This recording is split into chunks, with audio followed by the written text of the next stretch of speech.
Pois bem, senhores, vamos em frente nos nossos estudos de ajustagem. Então, na aula de hoje, nós vamos falar de operação de rosqueamento, aula 10. Certo? Então, essa aula tem por objetivo apresentar o princípio de funcionamento e manuseios dos métodos de rosqueamento manual. Certo? Como a disciplina de ajustagem mecânica, a gente está tratando de falar apenas do aspecto manual do rosqueamento, certo? Existe a utilização de máquinas operatrizes que fazem esse mesmo trabalho, né? Por exemplo, o torno. Porém, nos nossos estudos, nós vamos tratar apenas da ajustagem no ponto de vista manual, certo? Então, aqui eu coloquei processo de furação, mas é processo de rosqueamento, né? Certo? Então, daqui do processo de... Só eu já mudar aqui.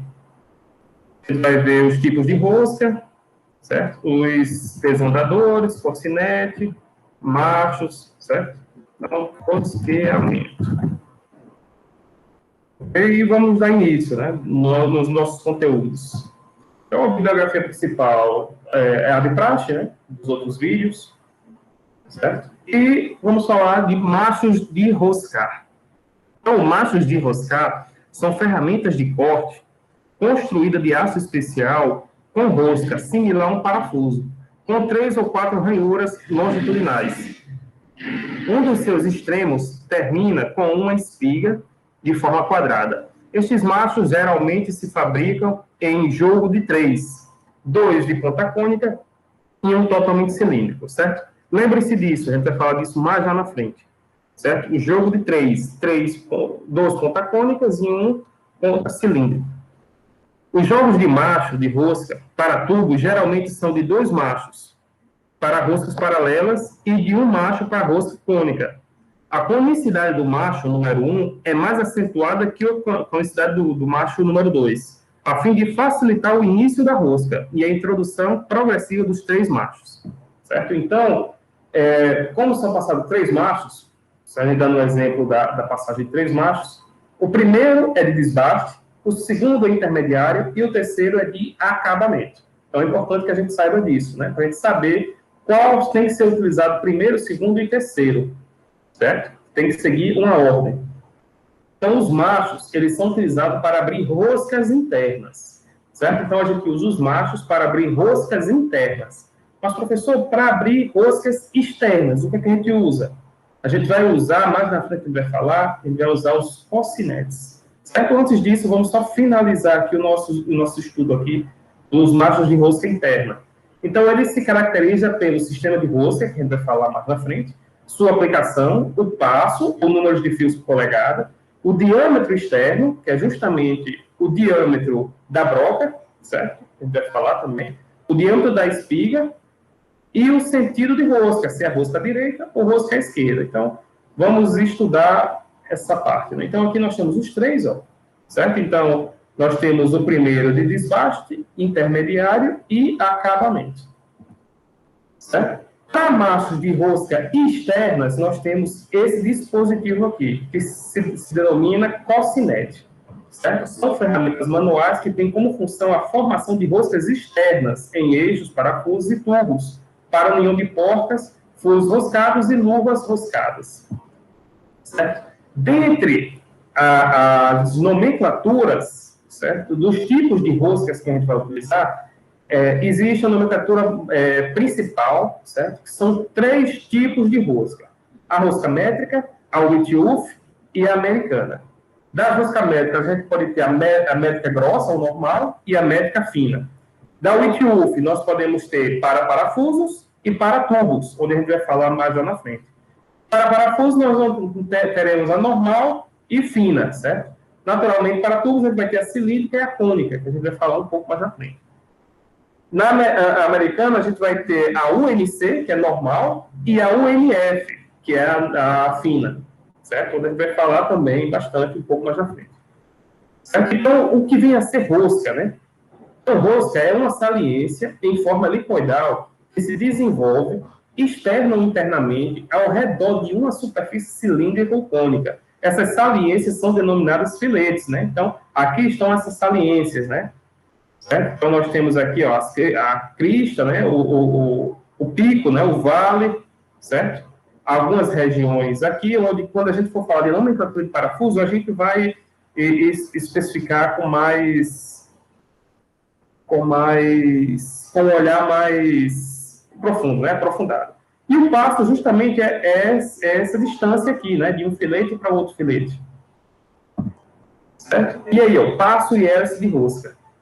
Quando há um cilindro que gira uniformemente e um ponto que se move também uniformemente no sentido longitudinal, em cada volta completa do cilindro, você tem um avanço, né? Que chama-se passo, ou percurso descrito no cilindro por esse ponto, que denomina-se a hélice, né?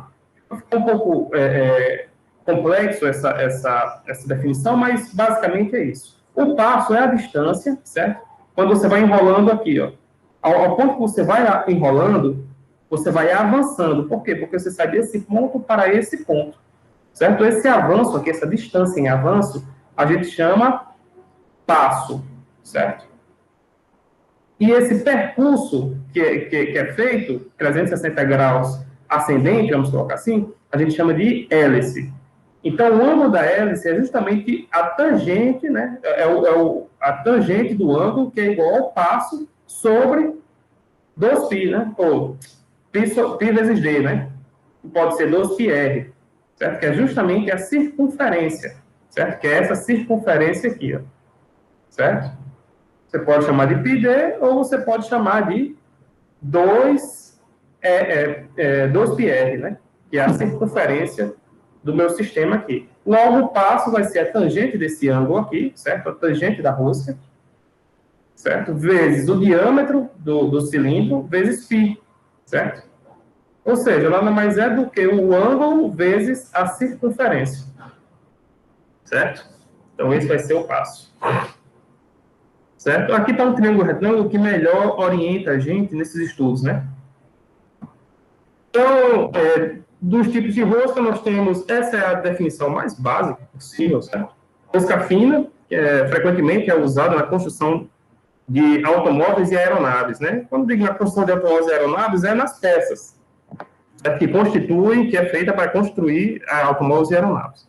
Principalmente porque nesses veículos ocorrem choques e vibrações que tendem a afrouxar a porta. É utilizado quando há necessidade de uma ajustagem fina ou maior tensão inicial de aperto. É importante isso aqui. E ainda em chapas de pouca espessura e em tubos por não diminuir sua seção. Então, é importante a gente frisar aqui a parte de tensão inicial de aperto, certo? Como a gente está num curso técnico, a gente não nos deparamos com alguns cálculos de tensões de pré-carga. Então, dito isso, a gente vem apenas com essa definição, né? Para maiores aperfeiçoamentos de estudos, né? Por exemplo, se for curso superior, aí você começa a estudar essa parte de tensionamento de pré-carga, entre outros, tá? Como a gente está tratando aqui para um nível técnico e profissionalizante, a gente não se atém a esse estudo. Rosca média, utilizada normalmente em construções mecânicas e em parafusos de modo geral. Proporciona também uma boa tensão inicial de aperto, mas deve-se precaver quando do seu emprego em montagens sujeitas à vibração, usando, por exemplo, arruelas de pressão, né? Então, aqui ele já trata de uma rosca média, que é bastante usual no trabalho de parafusos, tá? Certo?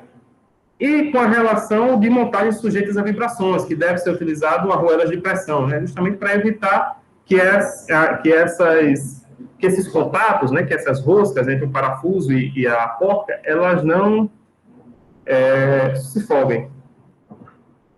Rosca de transporte é um movimento, né? Logo ele tem um passo maior, que é rosca de transporte. Possui passo longo e, por isso, transforma o movimento giratório num deslocamento longitudinal, bem maior que as anteriormente citadas. É empregada normalmente em máquinas, tornos, prensas, moças, entre outros. E quando as montagens e desmontagens são mais frequentes. E aí nós temos o perfil da rosca, né? Então, essa rosca aqui a gente tem como perfil triangular, certo? É o perfil mais comum utilizado em parafusos e porcas de fixação, uniões e tubos, certo? Então, Esse perfil triangular são bastante comuns.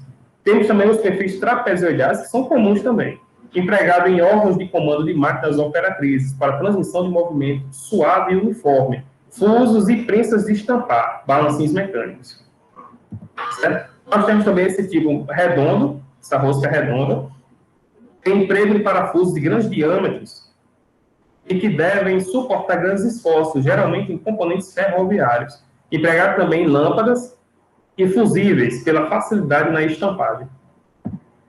Aqui nós temos o dente de serra, né? Usado quando a força de solicitação é muito grande em um só sentido, né? Então, ela é unidirecional, vamos dizer assim. Moças, macacos, pinças para tornos e fresadoras, né? Então, ela suporta a tensão máxima dela apenas em um sentido, né? No outro sentido, ela não suporta tanto. E aí nós temos a rosca quadrada, bastante utilizada, principalmente quando você trabalha com parafusos de movimentação, né? De transporte. Então, quase em desuso, mas ainda utilizado em parafusos e peças sujeitas a choques e grandes esforços, moças, né? Então, esse tipo aqui, embora ele diz quase em desuso, porque a trapezoidal já está tomando o espaço da rosca quadrada, ela ainda é bastante usual devido à sua resistência mecânica, certo? A grandes esforços. Então, ela é utilizada muito em elevacar e outros parafusos de movimentação, certo? De grandes esforços. E aí você tem um sentido do filete, né? Sentido à esquerda, certo? Quando ao avançar, gira em sentido contrário dos ponteiros do relógio, e à direita, que é no sentido do ponteiro do relógio. Certo? Então, aí vai a depender da sua aplicação. Por exemplo, no ventilador, que gira no sentido horário, você não vai colocar uma rosca à direita, você tem que colocar uma rosca à esquerda. Por quê? Porque senão, com o sentido do giro do ventilador, a rosca tende a afrouxar. Certo? Então, você tem que apertar o parafuso com o sentido do filete na direção oposta da do movimento, levando em consideração um ventilador, por exemplo. Certo? Um exemplo aqui bem básico. E aí nós temos os desandadores. Pronto. Retornando para a nossa ideia do rosqueamento manual, os desandadores são utensílios manuais, geralmente de aço ao carbono, formado por um corpo central, com um alojamento de forma quadrada ou circular, onde são fixados machos, alargadores e cocinetes. Então, você fixa o cocinete aqui, ó, o alargador. Certo? Desculpa, o macho. Você fixa o macho aqui. Certo? O desandador funciona como uma alavanca que possibilita imprimir o movimento de rotação necessário à ação da ferramenta. Então, uma vez que você coloca o macho aqui, você vai abrir rosca a partir do movimento circular desse desandador. Certo? Então, o desandador para macho e alargadores, que é esse tipo aqui, possui um braço fixo, com ponta recartilhada, castanhas temperadas, e uma delas regulável, por meio de parafusos existentes nos braços. Né? Então, aqui tem um parafuso, você vai virando ele aqui, e ele vai abrindo ou fechando essa garra. Os comprimentos variam de acordo com os diâmetros do macho. Né? Então, esse aqui são os desandadores para macho e alargador. Esse aqui é o desandador para cocinete, certo? Que possui cabos com ponta recartilhada para o alojamento do cocinete e parafusos de fixação. Os comprimentos variam de acordo com os diâmetros do cocinete. Né? Então, bastante claro aqui, né? Você insere o cocinete nessa região, fixa ele por meio desses parafusos e faz a operação. Indo para a rosca, ponto. Isso é uma coisa muito importante da gente conhecer. Quando trata-se da rosca americana, nós vamos ter uma rosca normal e uma rosca fina, certo? Chamado NC e NF. O que a gente precisa saber para a gente poder trabalhar com esse tipo de rosca? A gente tem que saber qual é o diâmetro que a gente quer trabalhar, certo? Por exemplo, eu quero abrir uma rosca de 1/4, certo? De polegada. Então, se eu for utilizar a rosca normal, certo? Eu vou ter que terá 20 filetes por polegadas. Se eu for utilizar no meu padrão de rosca fina, terá 24 filetes por polegadas, certo? Se eu for trabalhar com a rosca normal, por exemplo, eu vou ter que usar uma broca de 5,1 milímetros ou 13,64 avos de polegada, certo? Se eu for trabalhar com a rosca fina, eu vou ter que abrir o meu furo com uma broca de 5,3 milímetros, ou 13,64. Então, importantíssimo isso, né? Vamos pegar um outro exemplo. Vamos pegar aqui o 716. Então, eu quero fazer abrir uma rosca, certo? Interna de 716. Então, se eu for abrir com rosca normal, eu vou pegar esse UNC, certo? Que tem 14 filetes por polegada. E se eu quiser uma rosca fina, eu vou ter que pegar esse UNF, com 20 filetes por polegada, do qual eu vou ter que utilizar uma broca de 9,3 para a rosca comum, normal, e de 10 milímetros para a rosca fina, certo? Então, está bastante claro aí para vocês, né, como se dá isso aqui. Então, é importante seguir essas nomenclaturas, essas tabelas. Por exemplo, se a gente utiliza para tubos, nós temos do tipo NPT e do tipo NPS. O tipo NPT ele é uma rosca cônica e o tipo NPS é uma rosca paralela. Então, ó, se eu quero trabalhar com uma rosca interna de tubo de 3/4, certo? A NPT, que é a minha rosca cônica, certo? Eu vou ter que utilizar uma broca de 23 milímetros. E ela terá 14 fios por polegadas, ó. Certo? Se eu for trabalhar com NPS, ela também terá 14 fios por polegadas, mas eu vou ter que utilizar uma broca de 23,5. Certo? Essa relação de polegada é só a nomenclatura de milímetros e polegadas, tá? Mas é a mesma coisa. Certo? Como a gente está no sistema internacional, eu estou tratando aqui de milímetro. Eu posso falar o seguinte, ó.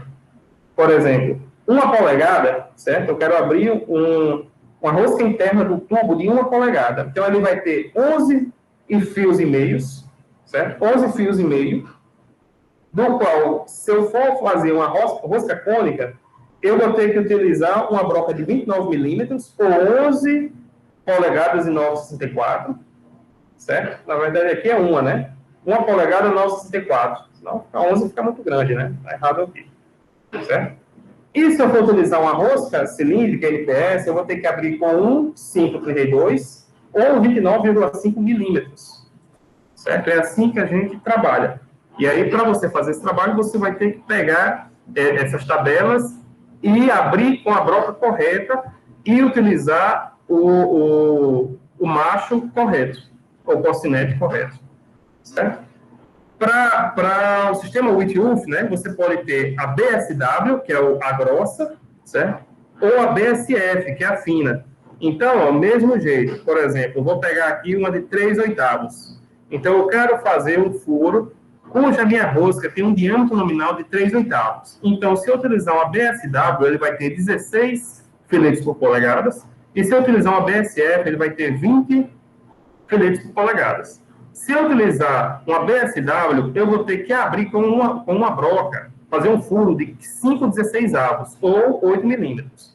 Se eu utilizar uma BSF, eu vou ter que abrir com uma broca de 21,64 ou 8,3 milímetros. Certo? Tá claro, né? Bastante claro aí para vocês essa tabela. É importante vocês saberem ler essa tabela. Já para rosca inglesa para tubos, a gente tem do tipo BSPP, que é cônica, e BSP, que é paralela, certo? Cuidado para não se embananar aqui, certo? Então, mesma coisa, se eu pego 1 polegada, eu vou ter 11 filetes por polegada, 11 fios. Se eu for utilizar uma BSPT, eu vou ter que abrir com uma 11,64 polegadas, né? Ou 29,5 milímetros a broca, que eu vou ter que usar. Se eu for utilizar uma BSP, 1,316 ou 30,5 milímetros o diâmetro da minha broca, para eu fazer o furo. Tá? Temos também a rosca métrica. Certo? A rosca métrica que você tem, ó, o diâmetro nominal que você quer, o passo e a broca que você vai usar. Certo? Então, a rosca métrica, ela já vem com essa facilidade, né? Então, por exemplo, eu quero uma M3. Vamos botar aqui uma M3. M3.5. Um M3.5 ele vai ter um passo de 0,6 milímetros e vai utilizar uma broca de 2,9 milímetros. Certo? E a operação de rosqueamento ela é dessa forma aqui. Aqui é utilizando um macho e aqui é utilizando um cocinete. Certo? Então, ela se dá a partir desse funcionamento, desse trabalho aqui que o garoto está realizando. E aqui nós temos os 3 tipos de passagem de rosca. Né? Então, a gente vai ter um macho de desbaste, certo? Que ele serve para abrir, certo? Um macho intermediário e um macho de acabamento. E você também pode ter um furo passante, certo? Ou você pode ter um furo cego. E esse furo cego ele pode ser tanto angular, né? Quanto reto. Né? Então, você pode ter isso aqui também, certo? São tipos de rosqueamentos, certo? Mas aí eu quis trazer para vocês mais para o entendimento do desbaste, intermediário e acabamento. Muito embora essa imagem também auxilie a gente ao entendimento de que nós podemos utilizar para furo cego ou para furo passante.